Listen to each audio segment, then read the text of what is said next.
এদিকে নির্বাচনের গোপন তথ্য বেরিয়ে আসলো, আওয়ামী লীগ ছাড়া নির্বাচন হচ্ছে না বাংলাদেশে। আর যুক্তরাষ্ট্র তো কোনোভাবে বাংলাদেশে আওয়ামী লীগ ছাড়া নির্বাচন হতে দেবে না, ফাইনালি ঘোষণা দিয়ে দিয়েছে। ডক্টর ইউনূস সাহেব কি করবে? জনগণের কাছে না পারছে মুখ দেখাতে, না পারছে কোনো কিছু করতে।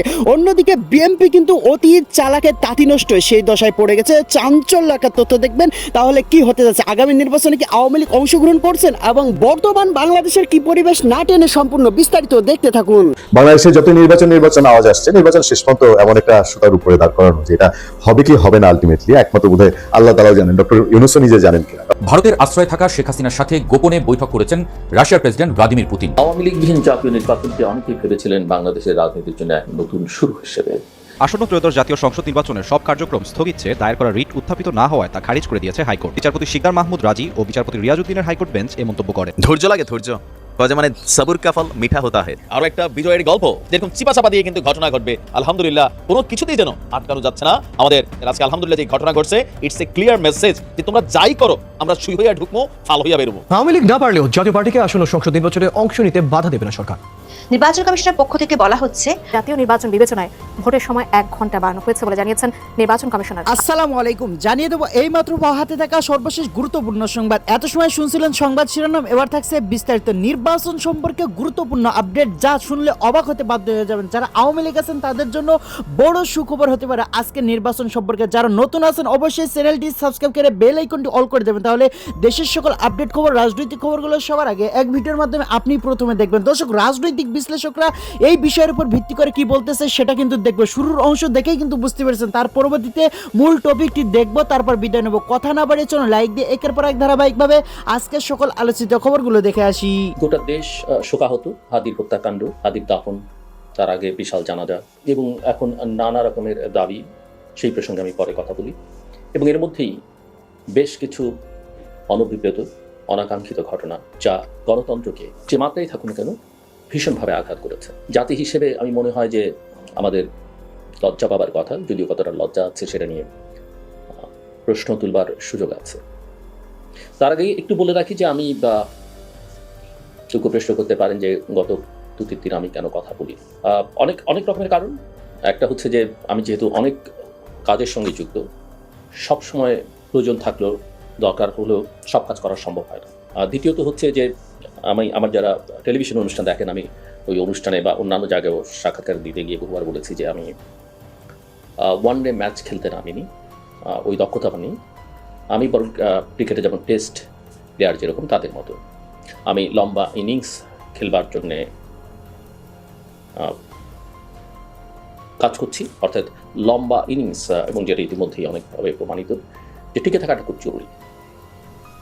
এবং যেহেতু আমার কথা, আমার কাজ শুধু আমার সঙ্গে সম্পর্কিত নয়, আমি যাদের সঙ্গে কাজ করি, যেসব প্রতিষ্ঠানের সঙ্গে কাজ করি, তাদেরও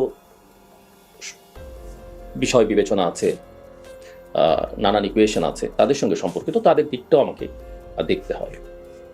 এবং সেই সব কারণে সবসময়, এবং আমি মনে করি আমার মধ্যে কোনো ভনিতা নাই, ভণ্ডামি নেই, যে কারণে আমি যেটা পছন্দ করি না সেটা যদি আমি না বলতে পারি, আমি অন্তত উল্টোটা বলবো না। চুপ করে থাকা অনেক ভালো, চুপ করে থাকার সময় নেয়া। এবং অনেক সময় দেখবেন যে দেশের বাইরে যাওয়ার কারণে, নানা কারণে আমার শোতে অনেক গ্যাপ পড়ে, মানে শোটা চলে কিন্তু হয়তো একেবারে কারেন্ট ইস্যুটা থাকে না, বা ব্লগ করলে অনেক সময় হয়তো ধরা যায় না। কিন্তু যা কিছু ঘটছে সেটা কিন্তু আমার কাজকর্মের মধ্যে কখনো না কখনো আপনি তার রিফ্লেকশন পাবেন। অর্থাৎ কোনো বিষয়কে আমি আনটাচ রাখি না। যে কথা বলছিলাম যে কোনো মৃত্যু নিঃসন্দেহে কষ্টের এবং দুর্ভাগ্যজনক, শোকাবহ। আমরা স্বীকার করি আর না করি, মানি আর না মানি, তাতে কিছু যায় আসে না। কাকে কতখানি সম্মান দিলাম, কার জানাজা কত বড় হলো, কাকে আমরা কোথায় দাফন করলাম, কার জন্য আমরা রাষ্ট্রীয় শোক ঘোষণা করলাম কি করলাম না, অথবা কার উদ্দেশ্যে প্রধান উপদেষ্টা বা প্রধানমন্ত্রী রাষ্ট্রপতি কোনো বিবৃতি দিলেন কিনা, কখনো বক্তৃতা করলেন, এগুলো কিছু যায় আসে না। আসলে যে যায় সে যায়, এবং তার যন্ত্রণা, তার যাওয়ার যন্ত্রণাটা তার পরিবার, তার সন্তান, তার স্ত্রী, তার ভাই বোন, মা বাবা সবচেয়ে বেশি বোঝে। আমরা যতই বলি না কেন পরিবারের দায়িত্ব নিব, এটা করবো সেটা করবো, রাষ্ট্র যত কথাই বলুক না কেন, এতে আসলে সমস্যার সমাধান হয় না, আর ওই শোক কষ্টটাও কাটানো যায় না। আর আমাদের মতো রাষ্ট্র আসলে কি করে, শেষ পর্যন্ত কতখানি করে, আর কটা কথা দেয় আর কটা কথা রাখে, সেটা নিয়ে অনেক প্রশ্ন আছে। আমি এই বিষয়ে আমার বেশি কিছু বলবার নেই, কিন্তু কতগুলো অবজারভেশন আমি একটু রাখতে চাই। আর সেটা হচ্ছে, কথা বলার তো অনেক বিপদ আছে, কথা বলতে গেলে অনেকেই পছন্দ করেন না। আমি আগেও বলেছি যে হয়তো আমার কথা যাদের পক্ষে যায় তারা যদি কখনো দেখেন এদিক থেকে অধিক হয়েছে, তখনই তারা ক্ষিপ্ত হয়ে যান, অর্থাৎ তাদের আশার বাইরে কোনো কথা বলা যাবে না। এমনকি এই রাজনৈতিক আলোচনা করতে করতে আমার অনেক ঘনিষ্ঠ জনের সঙ্গেও সম্পর্কের এক ধরনের টানা পড়ে তৈরি হচ্ছে। কিন্তু আপনারা যদি কেউ আমার বক্তব্য জাস্ট তৃতীয় মাত্রায় যেটুকু আমি বলবার সুযোগ আছে, কিংবা আমার এই ব্লগে কিংবা আমার লেখালেখিতে আমার কনসিস্টেন্সির কোনো ঘাটতি নেই, এবং আমি গত কয়েক মাসে বা গত 2-3 বছরে যা বলেছি দেখবেন কিন্তু সবগুলো ঘটনা ঘটেছে, নানাভাবে ঘটেছে। আজকে যে পরিস্থিতির মধ্য দিয়ে বাংলাদেশ যাচ্ছে, এখন বিপ্লবী সরকারের দাবি উঠেছে, আরও অনেক কিছু হয়তো আমাদেরকে দেখতে হবে বা হবে, কিন্তু এই পরিস্থিতিটা যে হবে এটা কিন্তু আমি অনেক আগেই পূর্বাভাস করেছি। অনেকে এখনো নির্বাচন নিয়ে খুব আশাবাদী, এত কিছুর মধ্যে আরও অনেক কিছু হবে, লক্ষ লক্ষ মানুষ ঢাকায় আসবে, কবে, কী কারণে, কোনটা শোকের কোনটা আনন্দের, সেই আলোচনায় নাই বা গেলাম। কিন্তু বাস্তবতা হচ্ছে আমি কিন্তু নির্বাচন দেখি না, যে যেভাবেই বলেন না কেন। আর আমি কথা বহুবার বলেছি যে যে বাংলাদেশ আমরা দেখেছি, যে বাংলাদেশের জন্য আমার কাছে তো অনেক বড় বিপ্লবী বাংলাদেশে যারা ইতিহাসে রক্ত দিয়েছেন, আবু সাইদকে আমি বলবো, জুলাই অগাস্টের অভ্যুত্থানের মূল নায়ক, জীবন দেয়া যারা আবু সাইদ, প্রত্যেকটা জীবন মূল্যবান, প্রত্যেকের অবদান আছে। আবু সাইদ যদি বন্দুকের নলের সামনে সাহস করে সেদিন না দাঁড়াতো, এই অভ্যুত্থানে রূপ নিত কিনা সেটা একটা বড় প্রশ্ন। আমরা জানি না তার জন্য আমরা কতখানি কী করতে পেরেছি। আবার এখন দেখেন অনেক সময় কথা বললেই কখনো জামাত শিবির, কখনো বিএনপি, কখনো আওয়ামী লীগ, কখনো এনসিপি আমাদের উপরে ঝাঁপিয়ে পড়ে কথায় কথায়। কিন্তু যে কথা আমরা বলি সেটা ন্যায় বলি। আওয়ামী লীগের সময় যেটা অন্যায় হচ্ছে সেটা বলি, এখনও যেটা অন্যায় সেটা অন্যায়, আর কারো দোষ ত্রুটি থাকলে সেটাও আমরা বলা বাদ দিই না। কিন্তু যে কথা নিজের অধিকারের কথা যারা বলতে সাহস পায় না কখনো, তারা যখন পুরো দায়টাই অন্যের উপরে চাপায়, তখন খুব একটা হাসি লাগে। এখনো দেখবেন এই যে অনেকে অনেক কথা বলে, বড় বড় কথা বলছেন, এখন অনেকে বীর সেজেছেন। শেখ হাসিনার আমলে তাদের নাম, গন্ধ, কথাবার্তা কেউ আমরা শুনিনি, বাট এখন তো অনেকে অনেক কিছু বলছেন। সো যেটা আমি বলছিলাম, এই যে আঘাতটা কোথায় দেখেন, প্রথম আলো, ডেইলি স্টার, দুটো পত্রিকার অফিস পুড়িয়ে দেওয়া হলো। ডেইলি স্টারে তো আমি, আপনারা হয়তো অনেকে জানেন যে লিখি। প্রথম আলোর সঙ্গে আমার সম্পর্ক আনুষ্ঠানিক বা কাজের কোনো সম্পর্ক না থাকলেও প্রথম আলোতে যারা কাজ করে তাদের অনেকে আমার পুরনো সহকর্মী, ইনক্লুডিং প্রথম আলোর সম্পাদক নুরুল কবিরের মতো সাংবাদিক, বাংলাদেশের সাহসী সৎ সাংবাদিক সম্পাদক দ্বিতীয়টি আছে কিনা আমার সন্দেহ রয়েছে। তাকে যেভাবে হেনস্থা করা হলো, নুরুল কবিরকে আওয়ামী লীগ বলে হেনস্থা করা হলো, মানে এর চাইতে হাস্যকর কী হতে পারে? অর্থাৎ আপনি আপনার সুরে কথা না বললে কাউকে আপনার পছন্দ হয় না। মতিউর রহমান, মাহফুজ জানাম, নুরুল কবির, এইরকম প্রতিষ্ঠান বাংলাদেশ, আমি তো মনে করি প্রত্যেকটা নাম এক একটা প্রতিষ্ঠান। আপনি প্রথম আলোর 101টা সমালোচনা করেন, আমিও করবো একটু পরে, হয়তো করবো। ডেইলি স্টারের 101টা সমালোচনা করতে পারেন। নুরুল কবিরের বক্তব্য আপনার পছন্দ না হতে পারে, বা নুরুল কবিরের বক্তব্য আপনার স্বার্থে আঘাত আনতে পারে, কিন্তু আমাকে একটা প্রথম আলো, একটা ডেইলি স্টার করে দেখান না, একটু কষ্ট করে কেউ করে দেখান। অনেকের তো টাকারও অভাব নেই, অনেকে তো নিজেদেরকে বড় বড় সম্পাদক, সাংবাদিক মনে করেন, করে দেখান। এগুলো আসলে সুপরিকল্পিতভাবে ধ্বংস করে ফেলা হচ্ছে, ভেতর থেকে বাইরে থেকে, সরকারের ভেতর থেকে বাইরে থেকে। আমি বলেছি, আমি টায়ার্ড, আমি এগুলো আর বলতে ভালো লাগে না। এখন প্রথম আলো, ডেইলি স্টার সম্পর্কে আমার সমালোচনার জায়গা কোনটা আমি বলি। আমার সঙ্গে অন্যদের একটা বড় পার্থক্য হচ্ছে, আমি যত দূর থেকে বিষয়গুলো বোঝার চেষ্টা করি। অনেকে বলতে পারে তুমি নিজেকে অনেক বড় মনে করো, মোটেই আমি বড় মনে করি। আমি অতি সাধারণ, সারা জীবন সাধারণ থাকবো। আমার কোনো খ্যাতির দরকার নেই, পুরস্কারের দরকার নেই, অর্থের দরকার নেই, রাষ্ট্রের পদের দরকার নেই। কিন্তু একটু দূর থেকে আমি, নুরুল কবির আপনারা জানেন, তার সঙ্গে আমার ব্যক্তিগত সম্পর্ক অনেক ভালো, কিন্তু মতের হয়তো কোনো কোনো ক্ষেত্রে পার্থক্য থাকতে পারে। আমি তাকে দেখতে গিয়েছিলাম এবং তাকে বলি, আমি একটা অনুমতি নিই, যদিও তিনি আমার কথার সঙ্গে একমত নন, অনুমতি নিয়ে বলেছিলাম যে এই কথাটা বলবো। নুরুল কবিরের গায়ে কেউ টাচ করবে এটা আমি কল্পনাও করতে পারি না। কিন্তু কেন হয়েছে জানেন? এই যে পরিবর্তন, এবং এই পরিবর্তনের যে শক্তি তো কোটি কোটি তরুণ সাধারণ মানুষ, কিন্তু তাদের নাম আমরা নিই না। এর সুফলভোগী কতিপয় মানুষ সামনে চলে এসছে, যারা নেতা, যারা নানা সংগঠন তৈরি করেছে, তাদের প্রতি আমার সহানুভূতি, হ্যাঁ, এই সহানুভূতি আমারও তাদের প্রতি ছিল একটা সার্টেন টাইম পর্যন্ত। কিন্তু আমি যখন দেখেছি যে তাদের ক্ষমতার মোহ, অর্থের মোহ, অস্ত্রের মোহ তাদেরকে পেয়ে বসে, আমি সেখান থেকে তখন তার সমালোচনা করেছি।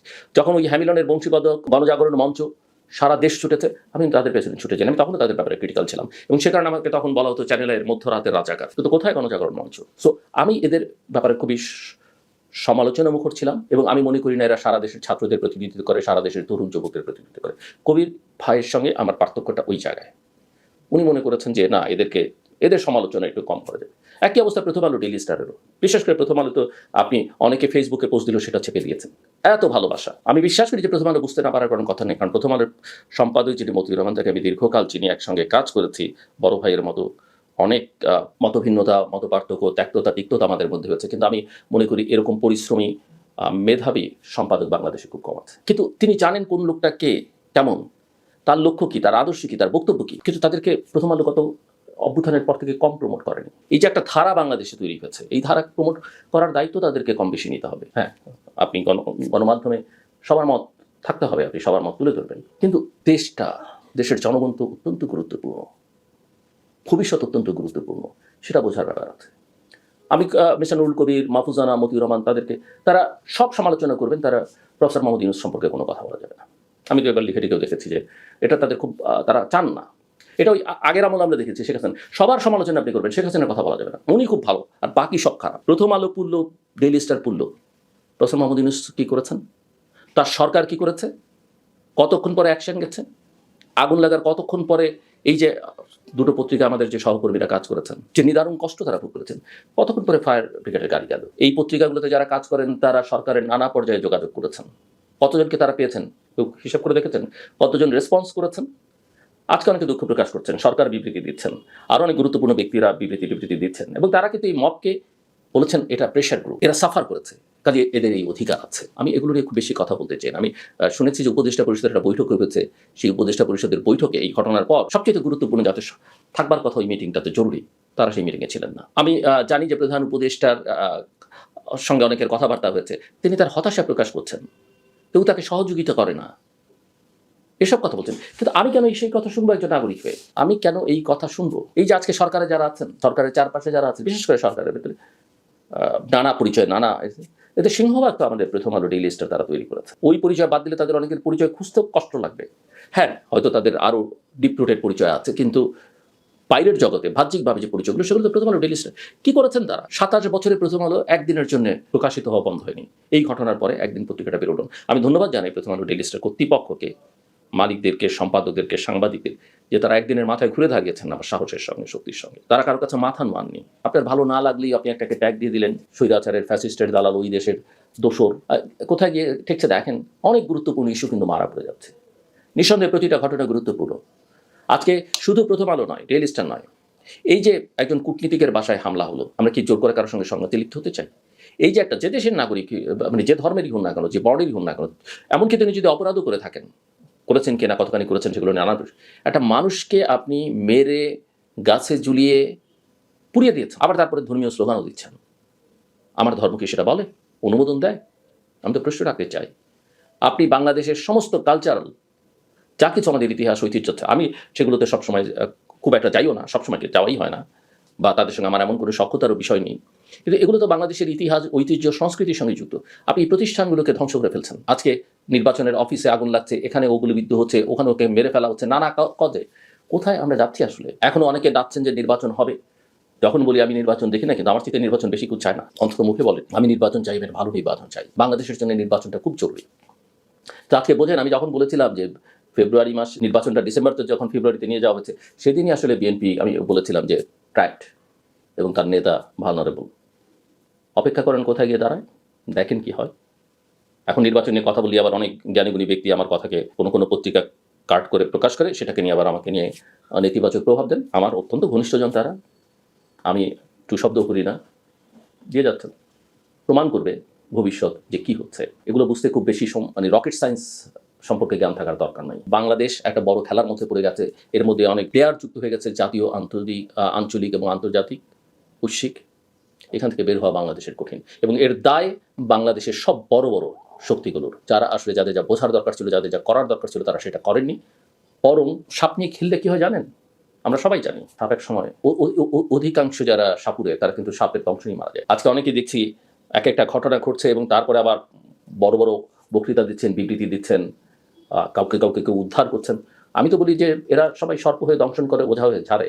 দয়া করে, দেশটা আমাদের, অনেক মানুষ, লক্ষ লক্ষ মানুষ ৭১ রক্ত দিয়েছে, গত ৫৪ বছরের বহু মানুষ রক্ত দিয়েছে, হাজারেরও বেশি তরুণ মানুষ, সাধারণ মানুষ রক্ত দিয়েছে গত জুলাই আগস্টে, শুধুমাত্র গণতন্ত্রের জন্য। দেশটা রাজনৈতিক অর্থনৈতিক স্থিতিশীলতার জন্য, সাম্যের জন্য, মানবিক মর্যাদা, সামাজিক ন্যায় বিচারের জন্য। আসুন আমরা সেগুলোকে স্মরণ করি এবং শ্রদ্ধা করি। এই অবস্থায় চলতে থাকলে দেশটার ভবিষ্যৎ বিপন্ন, স্বাধীনতা সার্বভৌমত্ব বিপন্ন। খালি বিশেষ কাউকে ট্যাগ করলে, বিশেষ কারোর দিকে অঙ্গুলি হেলুন করলেই সমস্যার সমাধান হবে না। প্রিয় দেশবাসী, আপনারা যেখান থেকে ভিডিওটি শুরু থেকে শেষ নামাতে দেখেছেন, আপনাদের সকলকে অসংখ্য ধন্যবাদ জানাই। যদি ভিডিওটি ভালো এবং খারাপ লেগে থাকে অবশ্যই কমেন্টে জানিয়ে যাবেন এবং প্রচুর পরিমাণ শেয়ার করে দেবেন, তাহলে আপনাদের দেশের সকল জানতে পারবে। বেশি কথা বাড়াতে চাচ্ছি না, আজকের মতো এখানে শেষ করছি, বিদায় নিচ্ছি। দেখা হবে পরবর্তী দেশের কোনো আপডেট খবর অথবা নিউজ নিয়ে। আসসালামু আলাইকুম।